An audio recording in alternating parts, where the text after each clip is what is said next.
What is up, the internet?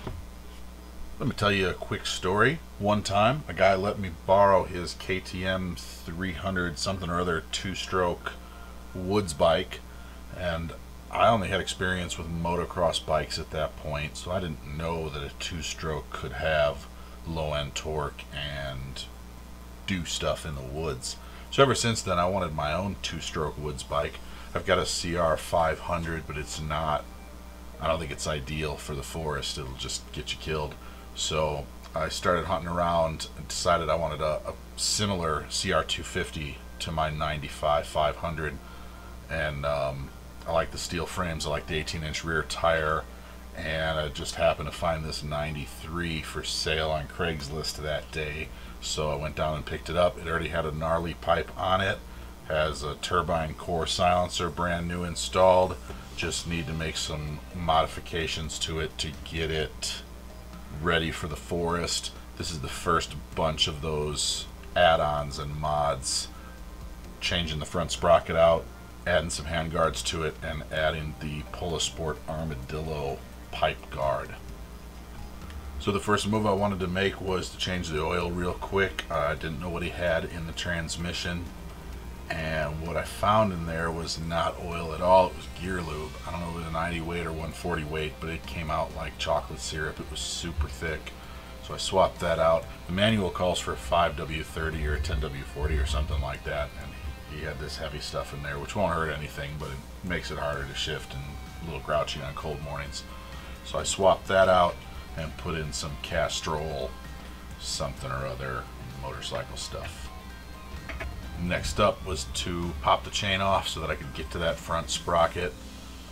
Chain's pretty worn. Master link on it is really worn, but I think it'll hold just long enough for me to figure out what I want to do with gearing on this thing. So I just popped it into gear and then held the rear tire, used that to break that sprocket bolt loose, and then pulled the chain off and took it the rest of the way out. He had a 1549 gearing on here, probably to kind of soften that two-stroke hit along with the gnarly pipe. I've got a different plan for that, so I'm going back to 1449 gearing, which is stock. I grabbed this sprocket on eBay for 10 bucks, so it'll give me a good idea how it's going to work with this gearing, and then I can decide down the road what I want to do with the rear sprocket when I buy a whole new set. So here I'm putting the master link back together. You can see there's a lot of chain slack. I'll have to tighten that up. I'm not going to show that in the video because that's boring.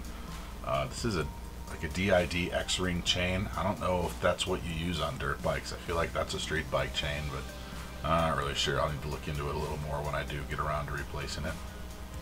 So here's that Sport Armadillo pipe guard. It's like a rubber outer with a steel intersection. Holds on with some little adapters and some hose clamps. So this is the largest hose clamp, goes on the fat side of the pipe. I did have problems with this one right away. It started to strip once I got it snug. I think I got it to hold. If it doesn't hold, I'll replace it and get a better one. Now this is the smallest hose clamp. This goes on the side of the pipe that's closest to the exhaust port.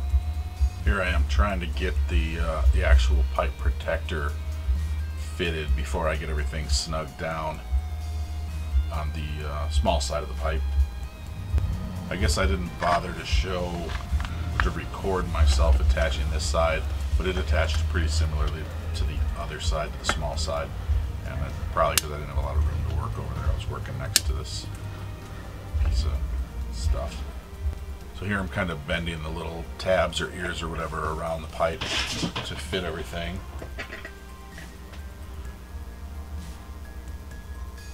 And one thing I noticed right away as soon as I got it all fitted, it came with a third hose clamp and attachment point.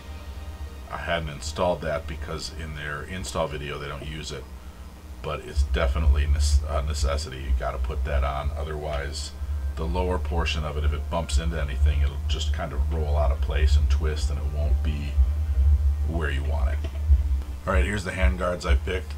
They're really basic. They're the Acerbis, I don't know, the Acerbis SX Ultimate. I thought they were kind of cool looking. They got like that waffle pattern to them.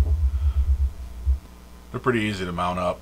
There was an interference issue on the right hand side with the banjo bolt for the brake master cylinder, so I had to rotate them down a little bit from where you see this one installed. The left hand side didn't have too much trouble with interference. I did have to move the kill switch, which I found out doesn't even work. I don't know how durable they're going to be. We'll find out. We'll get them out in the forest and see if they can take some of the hits. I got a feeling they might break. We'll see. I'll follow up on that with some videos later if they do. If not, then just assume they're great. Stay tuned for part 2. I'm gonna do a flywheel weight, a skid plate, and I don't know, some other stuff. I can't remember what else I got to do to get it ready.